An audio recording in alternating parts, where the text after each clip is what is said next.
أعوذ بالله من الشيطان الرجيم. بسم الله الرحمن الرحيم. الحمد لله، الصلاة والسلام على رسول الله وعلى آله وأصحابه، ثم أما بعد. السلام عليكم ورحمة الله وبركاته. الحمدلله که ما و شما از کتاب تعلیم زبان عربی 56 درس گرفتیم و بنده حالا باشد میخواهم درس 57 را به سمع شما برادران و خواهران تقدیم و پیشنهاد بگردانم. صاحب کتاب میگوید الدرس السابع والخمسون، یعنی درس 57.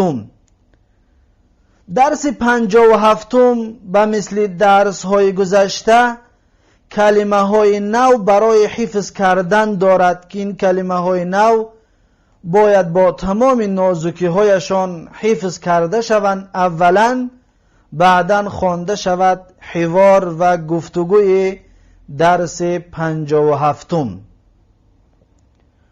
اولین کلمه درس 57 چنین است که صاحب کتاب میگوید کوبیکون. کوبیکون همون کپیکی که بر روسی میگویم همون است. کوبیکون یعنی کپیک، این روسی است. جمعش جمع مؤنث سالم می شود کوبیکاتون، یعنی کپیک ها. کوبیکاتون یعنی کپیک ها. بعد از این میگوید روبیلون. روبیلون همون روبل روسی. روبیلون اما روبل روسی که سوم روسیه هست. جمعش جمع مؤنث سالم می شود روبیلاتون. روبیلاتون یعنی روبل ها. بعد از این میگوید باسون. باسون یعنی افتوبوس. باس یعنی افتوبوس. اما این باس کلمه عربی نیست. این باس کلمه عامی هست که عرب ها استفادهش میبرند، اما خود باس کلمه عربی نمی باشد.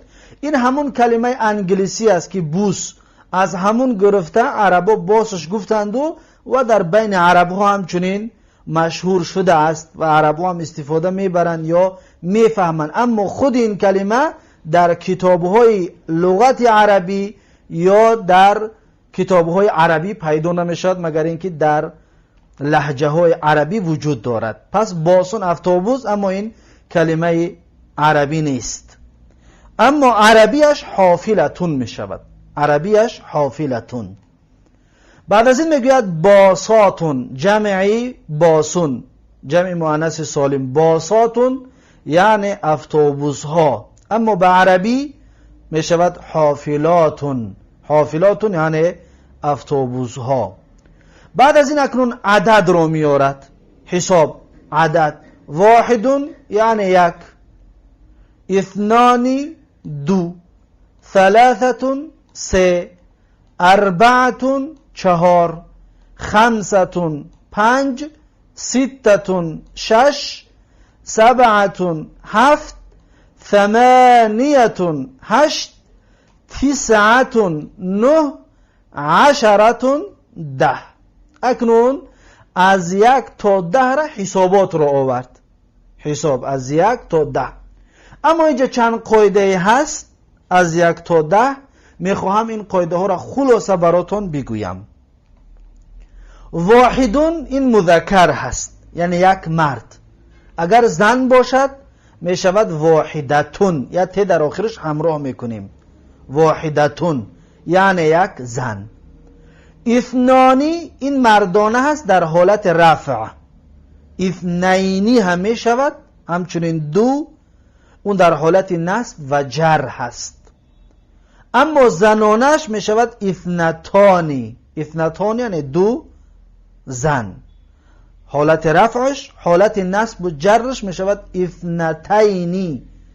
اثنتینی یعنی دو زن همچنین، اما حالت اعرابیش، حالت تعلیلی کلمات، حالت تعلیلی اعرابیش.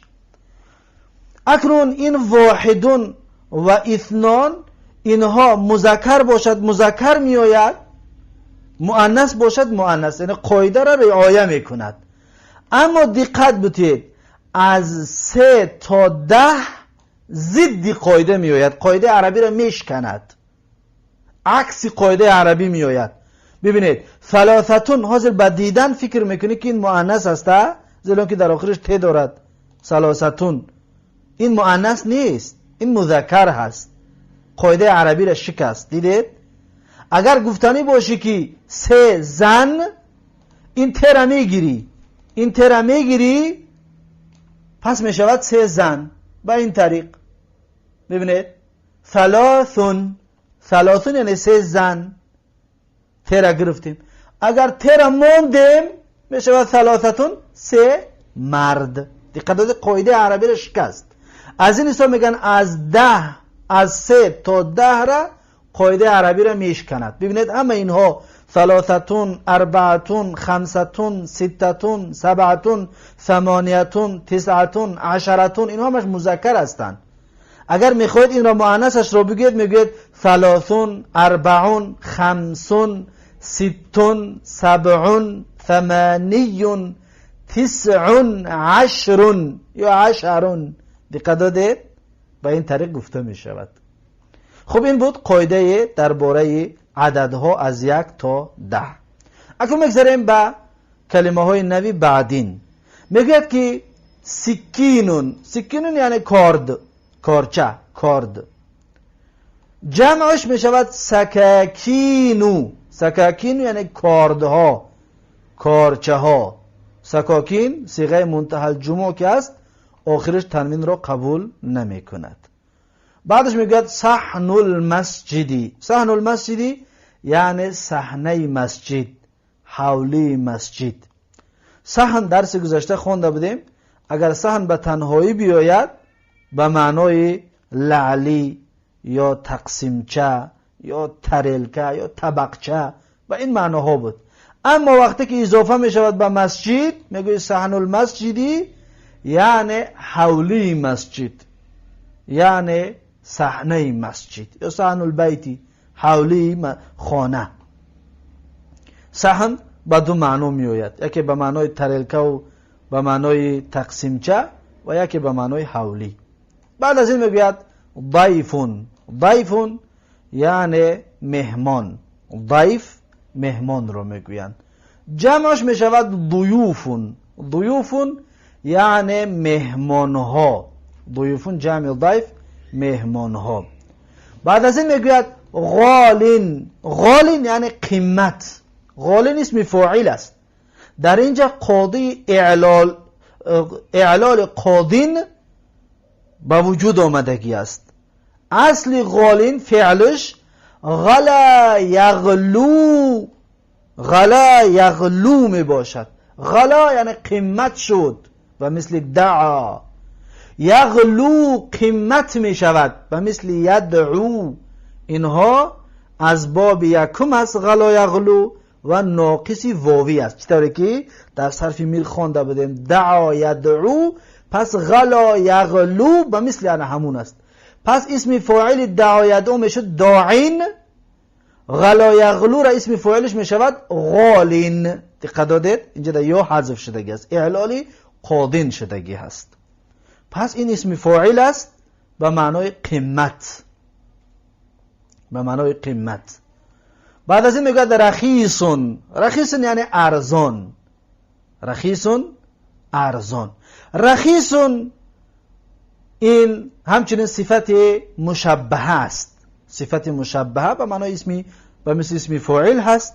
این از فعل رخص یرخصو گرفته شدگی است. رخص یعنی ارزان شد، یرخصو یعنی ارزان می شود. رخیصون ارزان، ارزانی. به مثل شرف یشرف شریفون، کرم یکرم کریمون و مثل آن همون هست.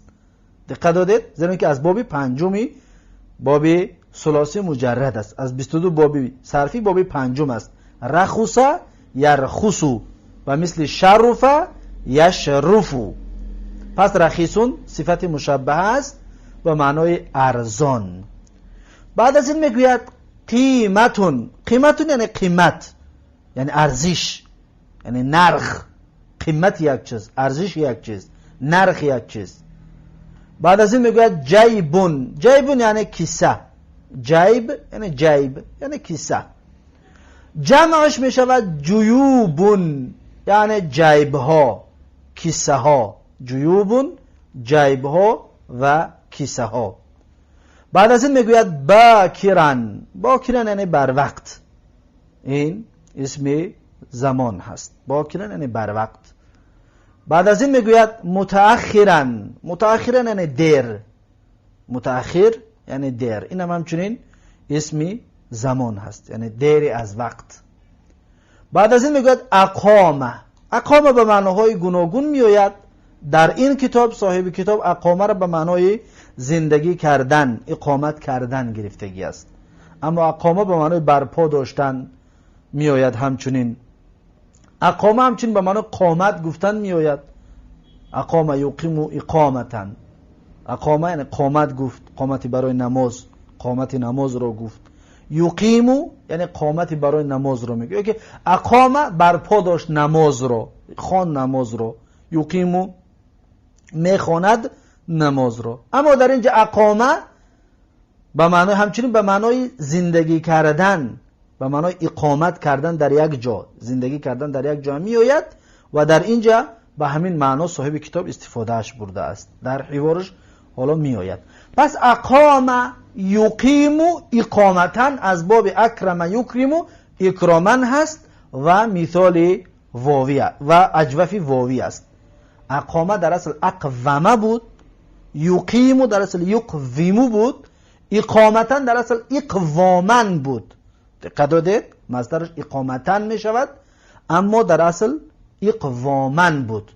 واو رو حذف کردیم به حساب واو قلب الف شد و حذفش کردیم. بعد از حذف کردن در آخرش یک تا عوض از واو محذوفه آوردیم. اقامتن، اون ت عوض از زمان واو محذوفه است. دقت دادید؟ اقامه در اصل اقومه و مثل اکرمه. واو حرکتش رو در قاف دادیم شد اقومه. واو در محل متحرک موقع المفتوح رو قلب الف کردیم شد اقامه. این اعلال صرفیش. اقامه یعنی زندگی کرد. یقیمو زندگی میکنه، در اصل یقویمو بود. واو حرکتش رو در قاف دادیم شد یقیمو. واو ساکن موقع المفتوح موقع المکسور رو قلب یا کردیم شد یقیمو. پس از بابی هفتم است. بعد از این میگه تخلف عن. تخلف عن یعنی دیر کرد از یا عقب ماند از. تخلف دیر کرد. تخلف یتخلف تخلفا. این از باب 13 22 باب صرفی است. از بابی تکلم یتکلم تکلما. از این حساب میگیم تخلف یعنی عقب ماند، دیر کرد. یتخلف عقب میموند، دیر میکند. تخلفا عقب ماندن، دیر ماندن. و مثل تکلم یتکلم تکلما از باب 13 است. بعد از این میگوید کم. این کم استفهامیه برای عدد هست، یعنی چند. و این عدد رو میپرسی. کم یعنی چند عدد. و همچنین کم در زبان عربی گوناگون میآید به معناهای کم استفهامیه و کمی خبریه که در جایهای خودش خونده می شود. بعد از این میگوید بیکم. بیکم یعنی به مقابل چند یا بر عوض چند. بعد از این میگوید یساوی. یساوی یعنی ارزش میکند یا برابر میشود. اصل فعل ماضیش ساوا. ساوا یعنی برابر کرد یا ارزش کرد. یساوی ارزش میکند، برابر میکند. ساوا یساوی مساواتون. این از باب نهم است، از باب قاتل یقاتل مقاتلتن. پس میگیم ساوا یساوی مساواتون. مساواتون در اصل چی بود؟ مساویتون بود. یای متحرک ما قبل مفتوح رو قلب الف کردیم شد مساواتون. این مصدر هست از باب از باب نهم، از باب قاتل یقاتل مقاتلتن مساویتن بود. یا رو قلب الف کردیم شد مساواتون. دقت دادید این مصدر هست از باب، یا این ساوا یساوی مساواتون مصدر بابی یا از باب نهم است، از باب نهم است و لفیفی مقرون هست. اصل کلمه لفیفی مقرون یعنی دو حرف اخیرش حرف علت است. بعد از این میگوید کم یساوی یعنی چند عدد را میپرسد، چند میارزد، چند ارزش میکند یا چند قیمتش چند است. بعد از این میگوید نهضا، نهضا یعنی خیست، نهضا به معنای خیستن. فعل مضارعش از باب یفعلو هست، پس میگیم ینهضو، هر باز فتحه میکنیم در فعل مضارع، میگیم ینهضو. ینهضو یعنی میخیزد، نهضا خیست، ینهضو میخیزد. مصدرش میشود نهوضون، نهوضون یعنی خیستن، نهوضون یعنی خیستن. پس نهضا ینهضو از 22 باب صرفی از باب سیوم هست، از باب منع یمنعو هست. و باب سیوم گفته بودیم که شرط دارد که عین باب یا لام باب حرف حلق باشد. پس اینجا را ببینید ه حرف حلق است، عین باب حرف حلق است، پس موافق است با شرط باب سیوم. پس این از باب سیوم می باشد، از باب منع یمنعو. بعد از این میگوید نهض من نومه یعنی خست از خوابش، نهض من نومه یعنی خست از خوابش. بعد از این میگوید نم، نم یعنی خواب کن، نم یعنی خواب کن، فعل امر هست. نم در اصل بود نام، دقت بتید نم در اصل چی بود؟ در اصل نم این طور است، یا که اصل شو بگیریم اگر نم در اصل نومه است، نه و مه هست. دقت دادید در اصل چی است؟ نومه. اینجا ما اعلام کردیم این رو، واو متحرک ما قبل مفتوح رو قلب الف کردیم شد نامه، واو متحرک ما قبل مفتوح رو قلب الف کردیم شد نامه. این فعل ماضی است. نامه فعل مضارعش می شود ینامو، در گذشته را خوندگی هستیم. ینامو، ینامو یعنی خواب میکند، ینامو یعنی خواب میکند. اکنون فعل امر را از انا همین ینامو میگیریم، یا از تنامو فعل مضارع مخاطب میگیریم، از تنامو، تنام یعنی خواب میکنی تو مرد، از تنامو فعل مضارع میگیریم. فعل امر میگیریم، چیکارش میکنیم؟ این تک حرف مضارعت است، تر از بین میبریم میشود نامو. آخرش ساکن میکنیم با سبب با وقفی، ببینید میشود نام، التقای ساکنین شد بین چی؟ بین الف و میم. پس الف رو از بین میبریم میشود نم، فعل امر. با این طریق فعل امری این گرفته میشود. پس این فعل امر هست، نم فعل امر میباشد، یعنی خواب بکن تو یک مرد، خواب بکن تو یک مرد، فعل امر. بعد از این میگوید لا تنم، لا تنم یعنی خواب نکن، الا لای ناهیه است، نهی کرده سی خواب کردن، خواب نکن. ببینید تنم اصل تنام بود، الف داشت، وقتی که آخر میم ساکن شد الف ساکن التقای ساکن نشد، الف را حذف کردیم شد تنم. لا تنم یعنی خواب نکن، لا لای ناهیه، تنم فعل نهی. بعد از این میگوید رجلون، رجلون یعنی یک مرد، رجلون مرد، رجلانی دو مرد. این الف نونه که در آخرش پیوست شد، این الف نون الف نونی تثنیه است، یعنی دو کس.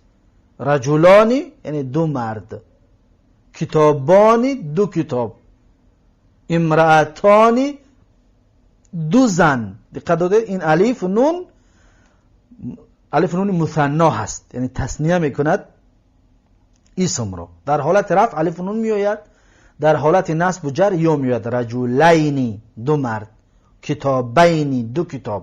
دقت دادید؟ بعد از این میگوید بیتون. بیتون یعنی خانه. بیتون خانه، یک خانه.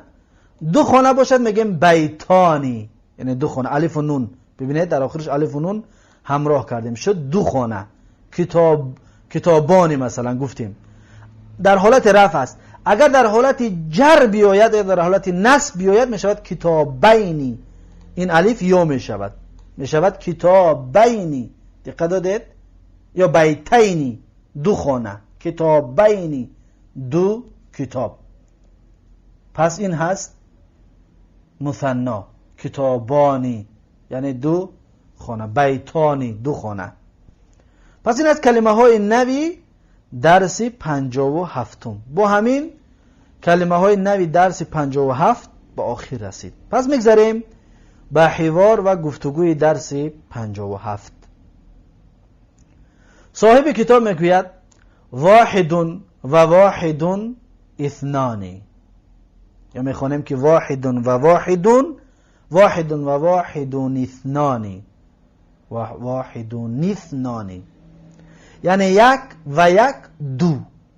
یک و یک دو می شود، یا که میتونم بگیم یک و یک دو است. اثنانی و اثنانی اربعتون، دو و دو چهار می شود. اینجا در حرکت الف رو، همزه وصل رو میگیریم، میخونیم وثنانی. اثنانی و اثنانی اربعتون، یعنی دو و دو چهار است. بعدش میگوید کان فی صحن المسجد ثلاثه رجال یصلون، بود در حولی مسجد سه مرد نماز میگذاشتند. دقت دادید؟ ثلاثه برای مرد است. رجال رو بینید مرد است. این ته شدیدید؟ در بالا ذکر کردیم که این ته در از 3 تا 10 را ته می‌دارد در مذکر، در مؤنث تهش میگیریم. کان فی صحن المسجد ثلاثه رجال، رجال مرد است. ببینید ثلاثه رو ته آمد اما این مذکر هست. یصلون نماز میگذارند. بعدش میگوید نزلت من الباص اربع فتیات، فرآمد از افتابوس 4 دختر، 4 جوان دختر. اربعو، ببینید تش گرفتیم. اربعو باز فکر نکنید مذکر است، این مؤنث است. فتیات دخترها، زن هست. ببینید تش گرفتیم، این قاعده را شکستیم، چطوری که در بالا ذکر کردیم. نزلت من الباص اربع فتیات، یعنی فرآمد از افتابوس 4 دختر، 4 جوان دختر. بعدش میگوید تخلف عن الدرس 5 تلامذة و 5 تلمیذات، یعنی عقب ماندن از درس یا دیر کردن در درس. 5 تلامذة، 5 شاگرد پسر، و 5 تلمیذات و 5 شاگرد دختر. دقت دادید؟ 5 این مذکر است، تلامذة جمع تلمیذ مذکر است، و 5 مؤنث است، تلمیذات جمع تلمیذتون هست. دقت دادید؟ این قاعده را گفته میشکند از 3 تا 10. تخلف یعنی عقب ماندن، دیر کردن. عن درس از درس. 5 تلامذة 5 شاگرد پسر، و 5 تلمیذات و 5 شاگرد دختر. ما در اینجا 5 تلامذتی باز فکر نکنید تلامذتی مؤنث است، نه مفرد چه نگاه میکنیم، جمع نگاه نمیکنیم، مفرد چه. مفردش چی بود؟ تلمیذون. تلمیذون مذکر که است، 5 را مؤنث میاریم، قاعده را میشکنیم. تلمیذات جمع مفردش چه؟ تلمیذتون مؤنث است، 5 را مذکر میاریم، قاعده را میشکنیم. قاعده زبان عربی را، زیرا که عربو همین طور قاعده گذاری کردن.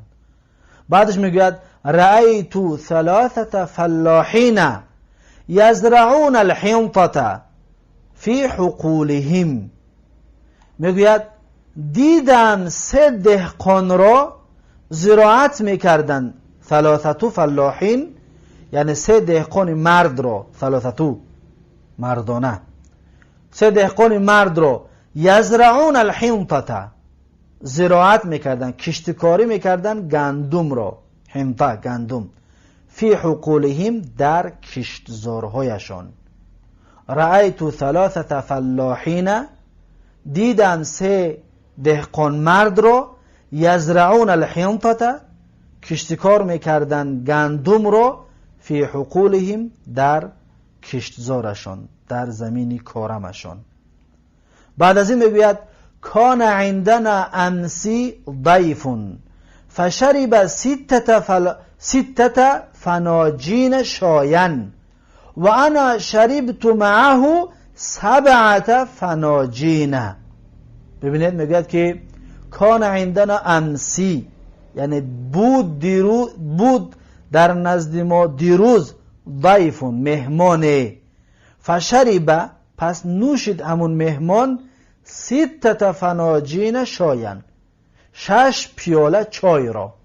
6 فناجین شاین، 6 را مذکر آوردیم، مؤنث آوردیم به خاطر فناجین مفردش فنجانون هست، مذکر هست. قاعده را میشکنیم 6 میگیم، مؤنث میاریم. و انا شربتو، میگم من نوشیدم، معهو همراه وی، یعنی همراه ضیف، همراه مهمان، 7 فناجین، 7 پیاله. دقت دادید؟ 7 پیاله. اینجا هم همچنین قاعده را شکستیم. فناجین مفردش فنجانون مذکر که هست، 7 رقم 7 رو مؤنث میاریم، 7 میگوییم. میگد کان عندنا امسی ضیف فشرب 6 فناجین شاین و انا شربت معه 7 فناجین. بود در نزد ما دیروز مهمانه، پس نوشید 6 پیاله چای و من نوشیدم همراه وی 7 پیاله. بعدش میگوید فی مدینتنا یوجد 8 مساجد، یعنی که در مدینه ما، در شهر ما یافت می شود 7 مسجد، 8 مسجد. 8 یعنی 8 مساجد هست، 8 مسجد. فی مدینتنا یوجد 8 مساجد، در شهر ما یافت می شود 8 مسجد. دقت بتید، مسجد، مساجد جمع مسجد است، مسجد مذکر هست، 8 این را مؤنث میاریم، 8 مؤنث است. دقت دادید؟ بعد از این میگوید هذا ثوب غال جدا قیمته 9 روبلات و ذاک الثوب رخیص قیمته روبلانی. میگوید که این لباس، این پشاکه، این لباس غال جدا، قیمت است به نهایت، قیمت است به نهایت. قیمته یعنی نرخش، ارزشش، 9 روبلات، 9 روبل هست، 9 روبل هست. و ذاک الثوب رخیص، و آن لباس ارزان است، قیمته روبلانی، ارزش وی 2 روبل هست. دقت دادید؟ هذا الثوب غال جدا، این لباس قیمت است به اندازه، قیمته 9 روبلات، 9 روبلات، ارزش وی 9 روبل هست. و ذاک الثوب رخیص، و آن لباس ارزان هست، قیمته روبلانی، ارزش وی 2 روبل هست. الف و نون، روبلانی. در حالتی اینجا خبر که هست، خبر مرفوع می شود، در حالتی رفع الف و نون می آید. بعد از این میگوید کم روبلن فی جیبک، یعنی چند روبل هست در کیسه تو، چند روبل هست در کیسه تو. روبلن در اینجا منصوب است به خاطر اینکه تمیزی کم هست، کم استفهامیه برای عدد. روبلن تمیزی کم هست. بعد از این میگوید فی جیبی روبل واحد و کوبیکانی، یعنی در کیسه من یک روبل هست و 2 کپک است. در کیسه من یک روبل هست و 2 کپک است. بعدش میگوید کم یوما تقیم عندنا، یعنی چند روز تقیم عندنا، زندگی میکنی در نزد ما، اقامت میکنی در نزد ما، یعنی میستی همراه ما. کم یوما تقیم عندنا، چند روز زندگی میکنی همراه ما. میگوید ساقیم عندکم 10 ایام، بزودی زندگی میکنم در نزد شما 10 روز.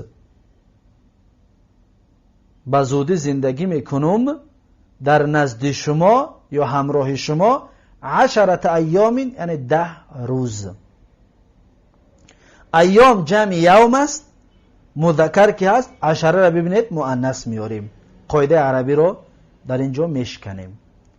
بعدش میگوید کم اقمت عند اقاربک فی الصیف، یعنی چی زمانی، چی وقتی اقمت زندگی کردی تو عند اقاربک در نزد خیش و تبارت یا همراه خیش و تبارت، فی الصیف یعنی در تابستان.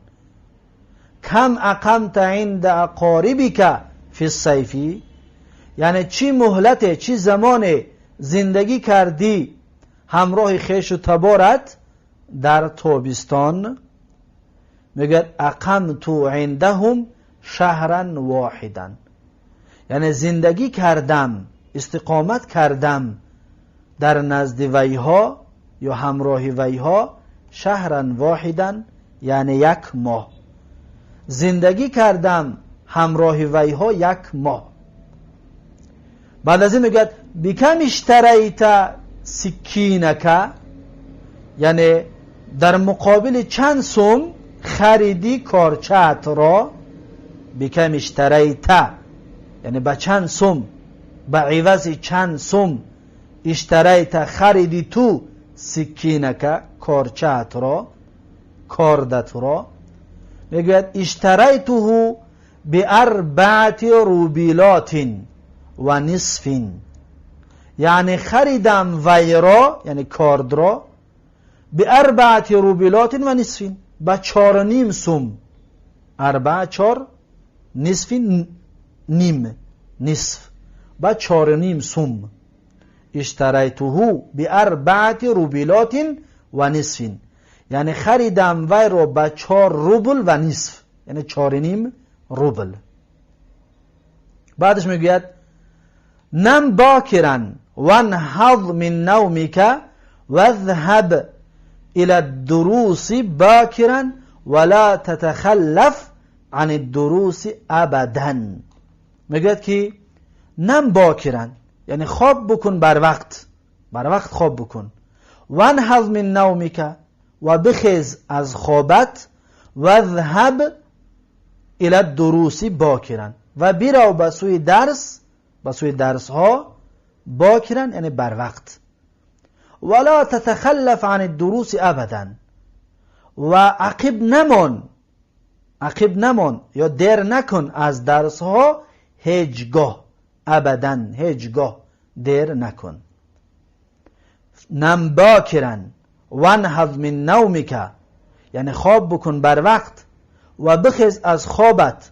و اذهب الى الدروس باکرا، و برو به سوی درس ها بر وقت. ولا تتخلف عن الدروس ابدا، یعنی دیر نکن از درس ها هیچگاه، عقب نمون از درس ها هیچگاه. بعدش میگوید نهضت من نومی باکرا و نهض اخی متأخرا، یعنی خیستم من از خوابم بر وقت و خیست برادر من دیر. برادرم دیر از خوابش میگه خیست. نهضت من نومی، یعنی خیستم من از خوابم باکرا بر وقت، و نهض اخی متأخرا، و خیست برادر من دیر.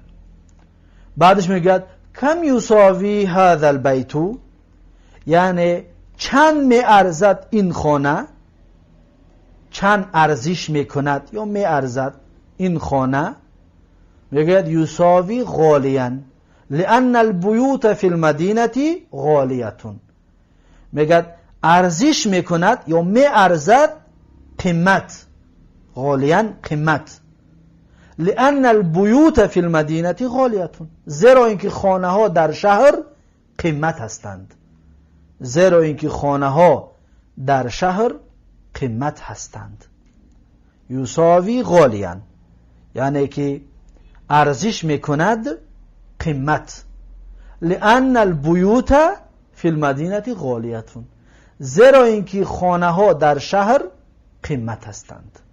پس این هست حوار و گفتگوی درس 57. با همین حوار و گفتگوی درس 57 به آخر رسید و در اینجا همچنین درس 57 را به آخر میرسانم. تا درس آینده یکایک شما را به الله تبارک و تعالی میسپارم. هر کجایی که باشید سلامت و موفق و مؤید باشید. السلام علیکم و رحمت الله و برکاته.